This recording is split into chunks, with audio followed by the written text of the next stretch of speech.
Welcome to our channel. We're so glad you're here. On this channel, we talk about the ups and downs of relationships and the challenges people face in their daily lives. Today, let's start with a story that's very close to my heart. 3 years ago, I met Olivia. At the time, I thought I had found my soulmate. I can still remember the very first day I saw her. She had beautiful blonde hair that shone in the sunlight, and she was wearing a pretty dress that fit her perfectly. I couldn't stop looking at her. It was like love at first sight. She seemed so kind, confident, and beautiful. In that moment, I was sure she was the woman I was meant to spend the rest of my life with. At first, everything felt perfect. We got along so well, and I loved being around her. Olivia wasn't just my girlfriend. She became my best friend. We shared so many happy moments, and it felt like we were building something strong together. But as time went on, something started to change within me. I realized that my feelings for Olivia weren't the same anymore. It wasn't that I didn't care about her. I really did. In fact, I still loved her as a person and as a close friend. But I wasn't in love with her anymore, and that was a painful truth to face. It was one of the hardest things I've ever had to accept because I didn't want to hurt her. Olivia and I had grown and changed over the years. When we first got together, our values and goals were the same. But as time passed, we started to see the world differently. Things that used to bring us together no longer felt important in the same way. Our priorities and views on life just didn't match anymore.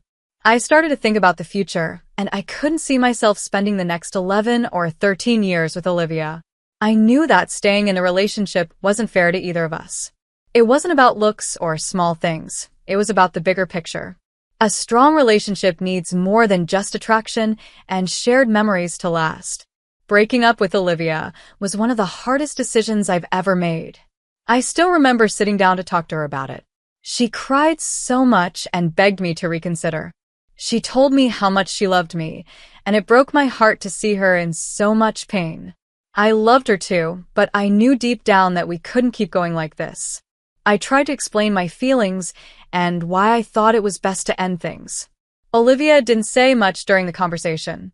In the end, she just got up and walked away without saying a word. It was a heartbreaking moment, but I knew it was the right thing to do. Ending a relationship is never easy, but sometimes it's the best way forward for both people. After breaking up with Olivia, I had no idea what was going through her mind. A few days later, she called me, and the conversation left me feeling so heavy. She begged me to give her another chance. She told me she would change everything about herself to be the person I wanted her to be. Her words made me feel like the worst person in the world. I felt guilty and heartbroken, but deep down, I knew there was nothing I could do. I had already made my decision, and it wasn't something I came to lightly. Even though I cared deeply for Olivia, staying together wouldn't have been fair to either of us. We went our separate ways, but that didn't make it any easier. Part of me wished we could remain friends, but I knew it wouldn't work. It would have been selfish of me to ask that of her while she was still hurting. So I decided to fully let go and move on. Not long after, an opportunity came up for me to move to Florida. It felt like the perfect chance to start fresh. I needed time and space to figure out my life and think about what I truly wanted in a partner. If Olivia wasn't the one for me, I needed to understand what kind of person would be. I packed my things and moved to Florida quickly. Looking back, I don't regret it at all. It was exactly what I needed. The move gave me a new beginning. I met new people, started a fresh chapter at my new job, and settled into a cozy apartment that felt like home. It was like life handed me a blank slate, and I was ready to rewrite my story. At that time, I wasn't interested in dating anyone. After everything that had happened, I just wanted to focus on myself. I needed to take a step back, get my life in order, and understand who I was without the pressure of a relationship. My friends, however, had other plans. They kept trying to set me up with people they thought I'd like. They were convinced that if I met enough women, I'd eventually find someone special. It was amusing to me, but I went along with it to humor them. One evening, I joined some friends for a casual night out. One of them brought along a mutual friend. She was quiet and kept to herself, But there was something about her that caught my attention. She was absolutely stunning, and I felt curious. I decided to approach her, even if it was just to start a conversation and get to know her as a person. We ended up talking for hours. She was so intelligent and had such a unique way of thinking. I was immediately drawn to her. Over time, we became good friends, and I treasure that. Even though I'm still not ready to date, I don't want to ruin our friendship by rushing into something more. For now, I'm happy just having her in my life. After breaking up with Olivia, I talked to a friend about it, and she told me I had made the right decision. That gave me a bit of relief because, honestly, I still felt guilty about ending things. Even though I believed I had done what was best for both of us, the thought of hurting Olivia weighed heavily on my mind. It's been 6 months since the breakup and my move to Florida. Life had been busy and full of changes, but I wasn't expecting what happened next. One day, I got an email from Olivia. To my surprise, it was an invitation to her wedding, scheduled for the following month. I was stunned because I didn't even know she was seeing anyone, let alone getting married so soon. Despite my surprise, I felt happy for her. Olivia had always wanted to get married, and it was clear she was moving forward with her life. Knowing that she was doing well brought me a sense of peace. It reassured me that, in the end, breaking up had been the right decision for both of us. Olivia asked me to attend her wedding, practically begging me to be there. At first, I thought about going.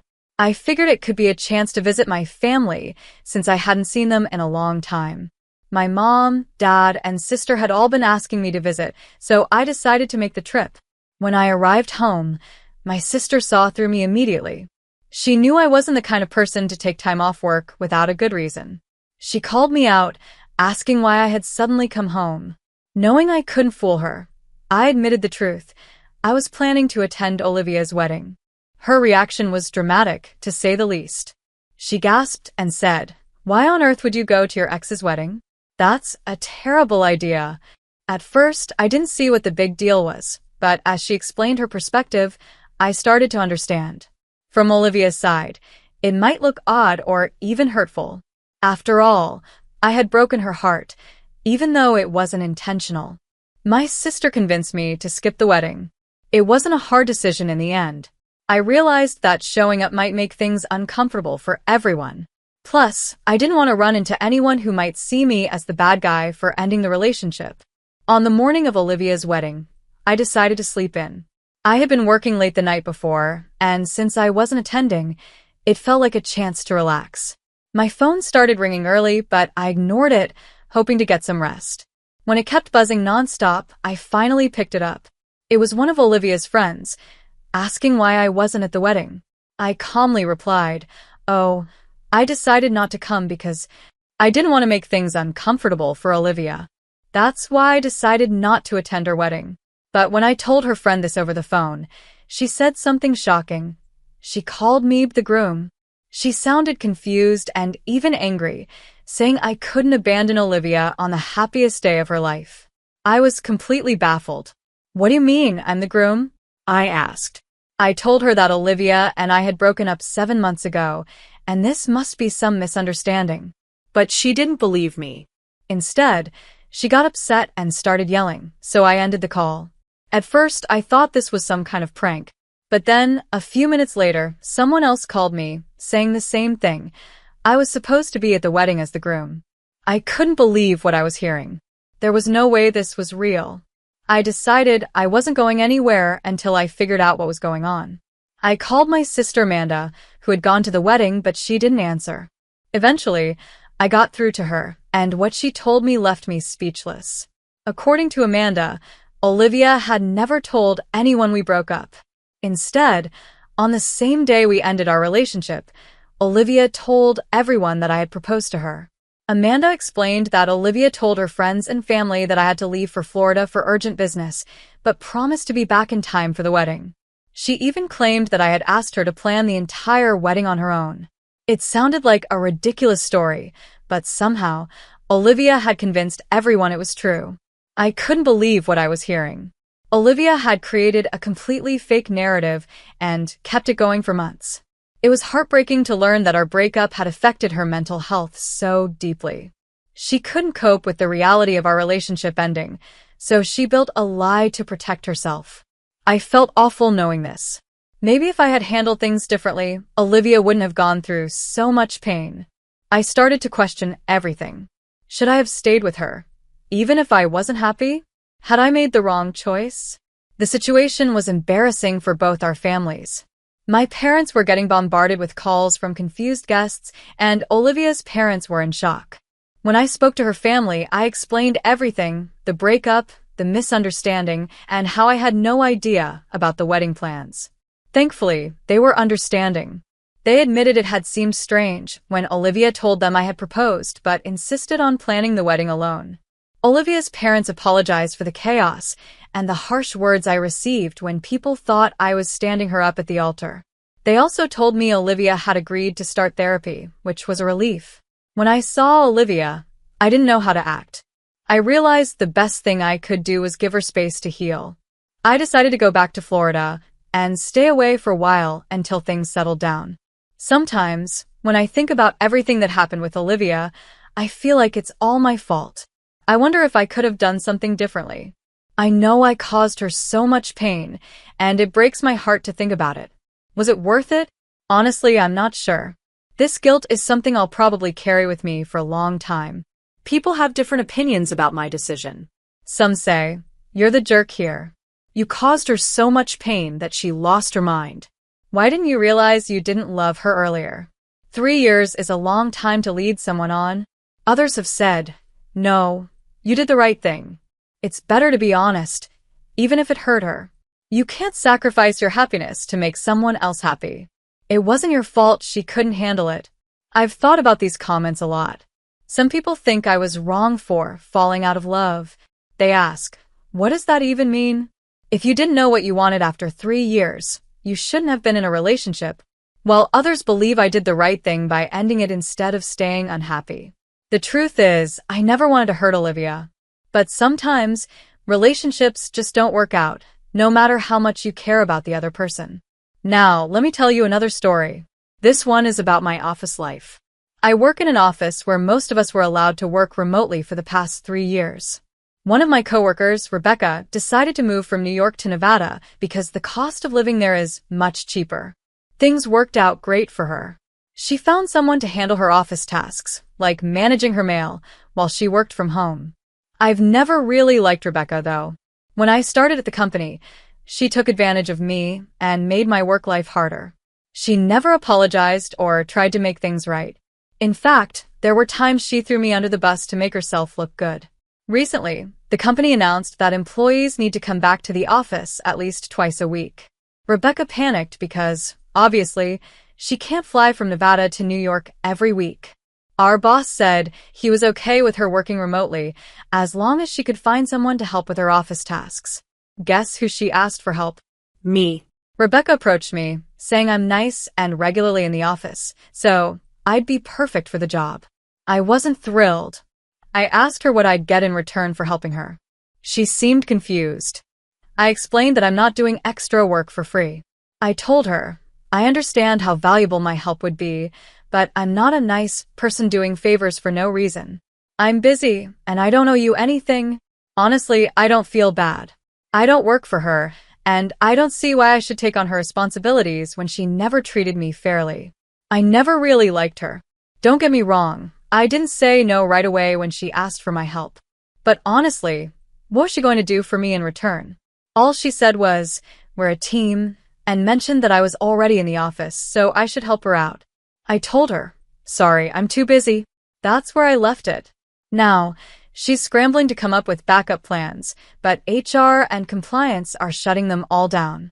Honestly, if she had just offered something small like a gift card or even a simple thank you, I might have considered helping her. It amazes me how some people can beg for help and still expect things to go entirely their way. There's a reason I cut her off, though. A few things happened early on that made me realize what kind of person she was. When I first started working here, she would dump her tasks on my desk at the last minute, expecting me to do them. I wasn't hired to help her, but she didn't seem to care. Then, she started promising other people that I would handle things for them, without even asking me. The worst moment came about 5 months into the job. She asked me to mail out some paperwork she had prepared. I didn't think much of it, so I sent it. Later, it turned out that her work was full of mistakes. Instead of owning up to it, she blamed me for not checking her work. That was the last straw for me. I told her off right then and there. After that, she found someone else to take advantage of. I figured it was only a matter of time before she pulled something similar with them. Now that she's moved to Nevada, in theory, she should have to move back to the office. But she's clever. She knows how to get others to pick up her slack. That way, she can stay in Nevada, enjoying her cheaper rent while other people do part of her job for her. Sure enough, she found another person to help her. When I said no, I didn't feel guilty at all. I'm definitely not the jerk here. It's not my responsibility to clean up her messes or make her life easier. She's paid to do her job, and I'm paid to do mine. My time is valuable, and if she wants me to take on extra work, then it's only fair that I get something in return. If she had asked me differently, maybe said something like, "I know you're busy, but could I pay you to help me with this?" Then I might have considered it. But instead, she acted entitled, and I have no patience for that. I still remember a moment from when I was a kid that really stuck with me.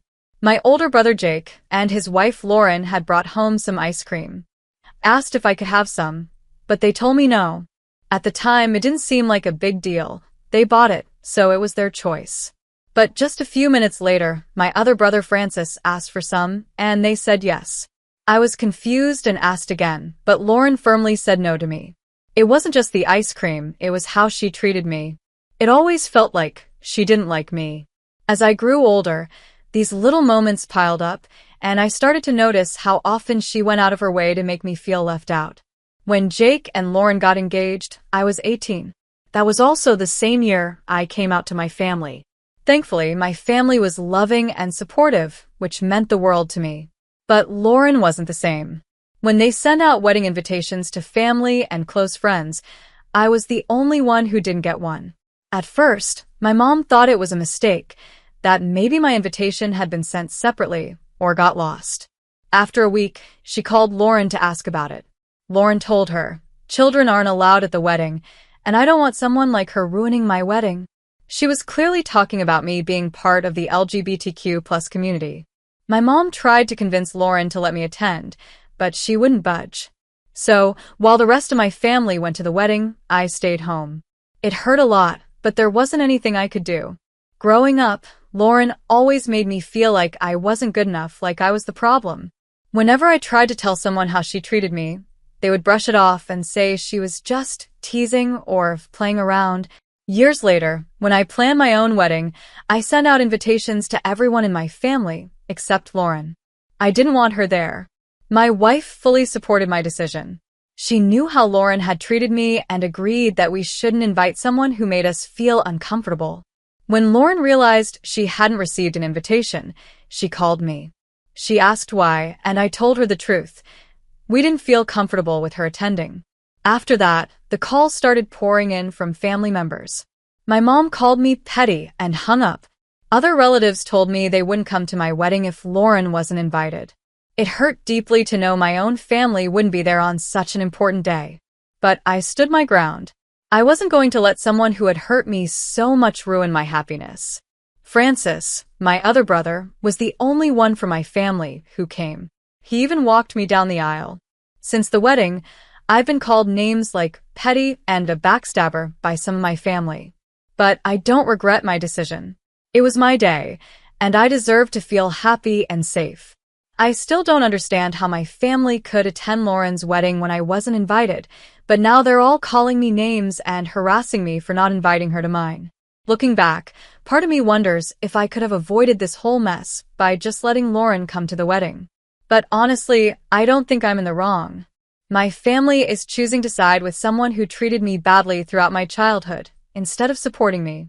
They were willing to protest my wedding because Lauren wasn't invited, but they didn't stand up for me when I was excluded from hers. This was my special day, and I should be surrounded by people who love and support me. Lauren has never supported me. If she had come to the wedding, She probably would have found a way to make it all about her, or used it as an opportunity to shame me for being part of the LGBTQ+ community. I'm proud that I stood my ground and didn't let her attend. It wasn't about being petty.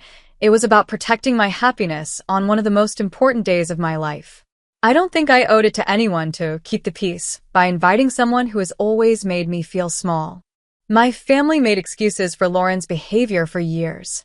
They were okay with how she treated me, and now they've shown where their loyalty lies by skipping my wedding in her defense. That hurts, but it's also eye-opening. It shows me who truly cares about me and who doesn't. Francis is the only one who has always stood by me. He not only came to my wedding but also walked me down the aisle when my dad refused. That kind of support means everything to me, and it's a reminder to focus on the people who genuinely love me. From now on, I'm going to put my energy into the relationships that matter, the ones that bring positivity into my life. I won't let Lauren or my family's actions take away my happiness. The best way to move forward is to live my life fully and joyfully. If they see me thriving despite their negativity, it will only prove that I don't need their approval to be happy. I wish nothing but love and happiness for myself and my partner, and I won't let anyone ruin that.